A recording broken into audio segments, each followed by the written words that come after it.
Have you ever wondered what happens inside Masjid Nabawi at night? One man, driven by curiosity and reverence, decided to hide inside the Prophet's mosque to witness the secrets of the night. What he observed left him in awe, a story filled with mystery and miraculous revelations. Welcome to Heartbeats for Allah. The man who hid inside Masjid Nabawi after the final prayer of the night wanted to uncover the mystery behind the closure and witness what unfolded during the hours when no one was allowed to remain inside. As the mosque emptied and the doors were locked, he found a hidden corner to observe. As silence enveloped the mosque, the man described feeling an overwhelming sense of peace. He noticed the agawat, the caretakers of the mosque, beginning their duties. These individuals, known for their humility and dedication, cleaned the mosque, replaced carpets, and ensured everything was pristine for the next day. Their work was conducted with such care and devotion that it seemed like a sacred act in itself. Then something very miraculous occurred. Watch this video till end to witness this video. Friends, on this earth, there are two cities considered most sacred for Muslims, Makkah and Medina. Makkah is sacred because it hosts the Kaaba, the house of Allah, while Medina is revered as it is the resting place of the leader of all prophets and the seal of prophethood, Prophet Muhammad, peace be upon him. Every year, millions of Muslims visit Medina to offer their salutations at the Prophet's resting place, find solace for their hearts and souls, and then return to their homelands rejuvenated. But do you know that there are some fortunate individuals who reside permanently in the sacred precincts of the Prophet's mosque? Who are they, and what are their responsibilities? Additionally, we will explore an intriguing mystery. While the Kaaba remains open 24 hours a day, what was the reason behind Masjid Nabawi being closed at night?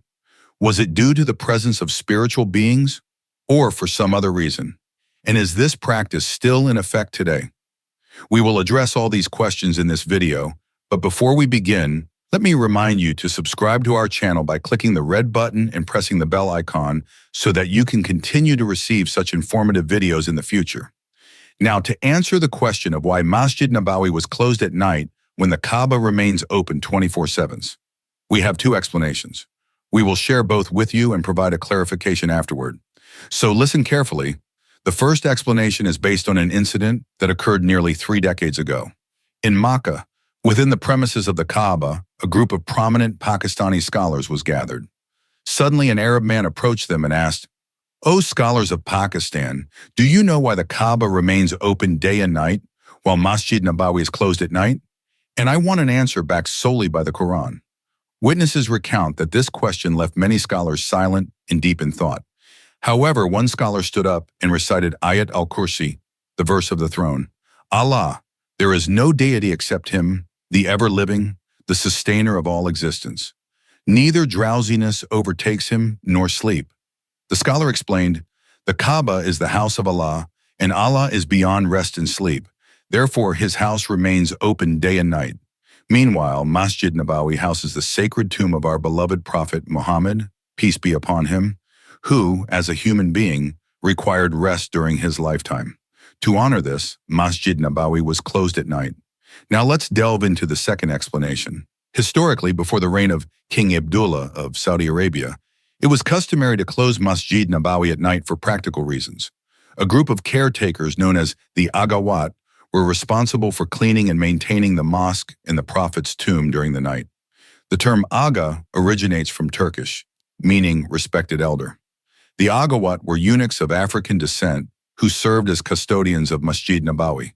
Dressed in distinctive attire, they maintained the mosque with utmost devotion. They performed various tasks, including cleaning the Prophet's tomb, replacing carpets, and ensuring the mosque remained pristine. The agawat were the sole individuals allowed to stay in Masjid Nabawi overnight. They would gently usher out worshippers after the Isha prayer, lock the mosque doors, and begin their work. Their presence ensured that the mosque remained a place of sanctity and peace. This practice continued until King Abdullah's reign, when he issued a directive allowing Masjid Nabawi to remain open 24 hours a day, just like the Kaaba. The work of the agawat was not just limited to cleaning. They were considered spiritual guardians of the mosque. Their humility and dedication were unmatched, and they carried out their responsibilities with a sense of divine duty. Their service was seen as an act of worship, and many regarded them as people of exceptional piety. One of the most notable aspects of their service was the attention they paid to the Prophet's tomb. They cleaned and adorned the area with the utmost reverence. Each action was accompanied by supplications and prayers, reflecting their deep connection with the sacred space.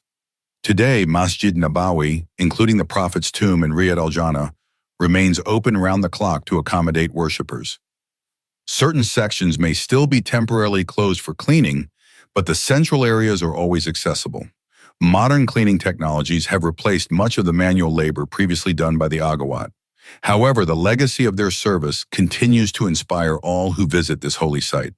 Reflecting on this legacy, it is evident that the Agawat played a pivotal role in maintaining the sanctity of Masjid Nabawi.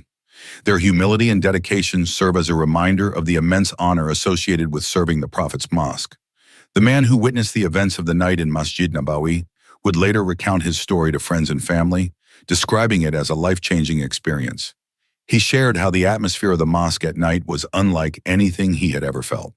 The peace, the quiet, and the sense of being surrounded by history and spirituality left a profound impression on him. But the most extraordinary part of his experience came later that night. As the hours passed, he witnessed a divine glow emanating from the Prophet's tomb. This light was unlike anything he had ever seen. It seemed to pulse gently, illuminating the entire mosque with a soft, heavenly radiance. Alongside the light was a subtle fragrance, a scent so pure and calming that it seemed to uplift his soul. The man described the fragrance as a mix of roses and musk, something beyond earthly comparison. As he gazed at this miraculous sight, he noticed figures appearing around the tomb. At first he thought they were shadows, but as they moved gracefully, their form became clearer. They were not ordinary beings. They were radiant, with faces that glowed in an aura of pure tranquility.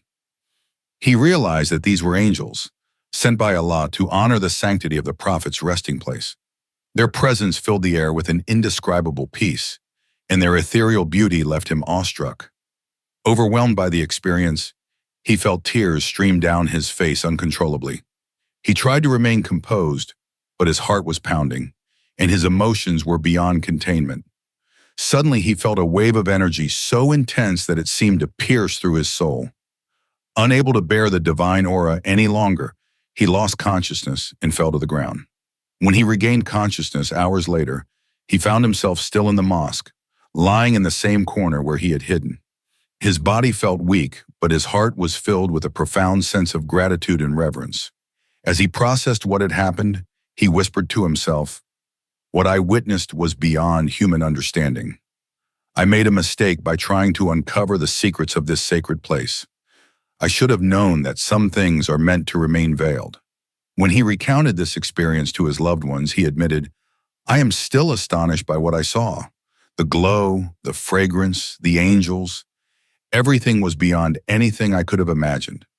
I realized that my curiosity led me to witness something extraordinary, but it also made me understand the limits of human perception. I was humbled by the experience and reminded of the greatness of Allah and His Messenger, peace be upon him." This story serves as a powerful reminder of the spiritual connection Muslims have with Masjid Nabawi. It highlights the sacredness of the Prophet's resting place and the profound sense of peace and reverence that surrounds it. Such experiences deepen the faith of believers and inspire them to seek closeness to Allah and His Messenger, peace be upon him. May Allah grant us all the opportunity to visit Masjid Nabawi and the Kaaba, to pray within their sacred walls, and to connect with the profound spirituality they embody. Ameen. Let us strive to preserve the sanctity of these sacred spaces and keep their stories alive for generations to come. Each visit to these holy sites reminds us of the immense blessings and responsibilities of being a part of the Muslim Ummah.